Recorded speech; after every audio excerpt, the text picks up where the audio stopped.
and away we go. Hello everybody, good morning and welcome aboard the Aurora. My name is Lorenz. I'll be your captain and storyteller on today's voyage to Storybook Land. Now just like Princess Tiana, we are almost there, but first for your safety, please remain seated, keeping your hands, arms, feet, and legs inside the boat at all times. Parents, please be sure to supervise your children, and lastly, whatever you do, remember that on this boat, we don't talk about Bruno. Now while most people venture out in the great white somewhere through the pages of a really good book like our friend does, today we're about to enter through the jaws of Monster the Whale. The same whale who almost ate our friends Pinocchio and Geppetto, but they're good up inside of everybody. It needs no worries. I know it might be a little hard to swallow, but as you can see, our tale begins where the whale's tail ends and takes us into a magical place called Storybook Land.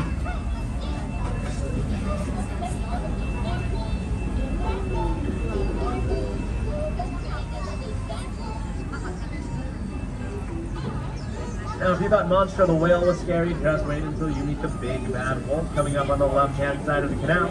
He's always after the three little pigs who live on the island across the way in a house made of straw, a house made of sticks, and a house made of 100% guaranteed wolf-proof bricks.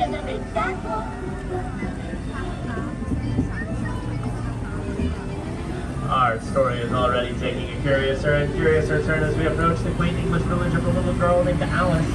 Where on one golden afternoon she followed the white rabbit down the rabbit hole into Wonderland, where she stumbled upon a very merry unbirthday party. But if that's not your cup of tea, then think of a wonderful thought. And on the second star to our right is the London Park, where Peter Pan took Wendy, John, and Michael Darling on a flight to Neverland with a little bit of faith, trust, and pixie dust.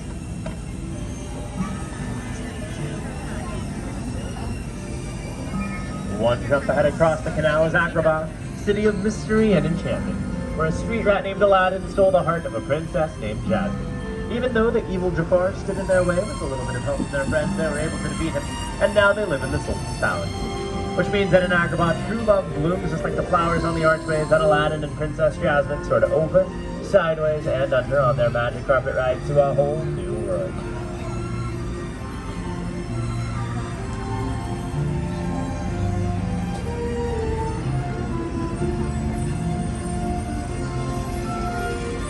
Well, all good stories have their moments of love and their moments of light. Sometimes they go to some pretty dark places too. Just like the Cave of Wonders. Legend has it it's home to a genie with phenomenal cosmic power who will grant 3 wishes to the diamond in the rough. So let's go inside, make a wish, and see if it comes true.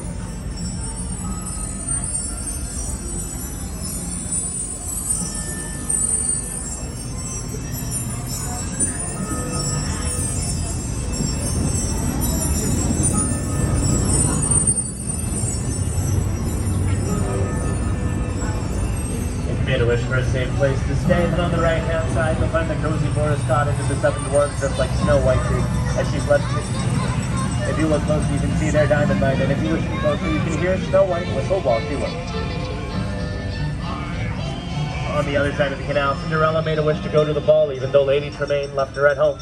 But with the help of the fairy godmother, Cinderella was able to attend. Unfortunately, as you can see on the bridge, Fairy Godmother's magic ran out at midnight, but thankfully true love did not, and now Prince Charming and Cinderella live in the castle on top of the hill.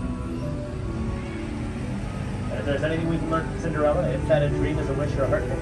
And here at Storybook Land, dreams do come true. Whether those are dreams of going the distance like Hercules, dreams of bringing honor to your family like Mulan, or even just dreams of falling asleep in a patchwork quilt of flowers like the one on our left, inspired by the 1933 Silly Symphony cartoon Lullaby Land. All of the plants and flowers inside the quilt, as well as around Storybook Land, are real, and thanks to Tinkerbell's magic, they will never ever have to grow up. Which is just one of many reasons why Storybook Land was considered a favorite of our founder, Walt Disney. And speaking of enchanted flowers, it was a flower enchanted with a drop of golden sunlight that gave Rapunzel's hair its magical glowing powers. Rapunzel's hair got her and the outlaw Flynn Rider out of some tangled situations as they made their way to the floating lanterns, where at last they saw the light and found a new dream in each other. If you look closely, you can spot some of Flynn Rider's wanted posters, but they just can't get his nose right.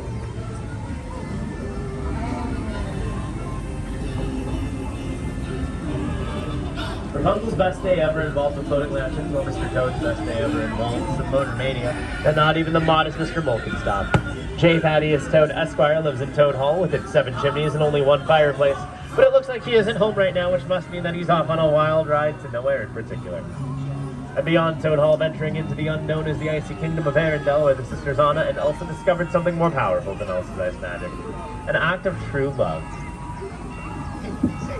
Underneath the mighty, majestic Matterhorn Mountain is the humble alpine village of Geppetto the Woodcarver, where he wished upon a star for his puppet Pinocchio to become a real boy. The Blue Fairy granted that wish, and Pinocchio let his conscience be his guide and rescued his father from Monster the Whale. Before we leave Arendelle, if anybody needs anything, I hear that our friend Wandering Oaken is having a big summer blowout. Our final chapter takes us to Prince Eric's castle, where a little mermaid named Ariel made a wish for human life to walk on land, part of our world.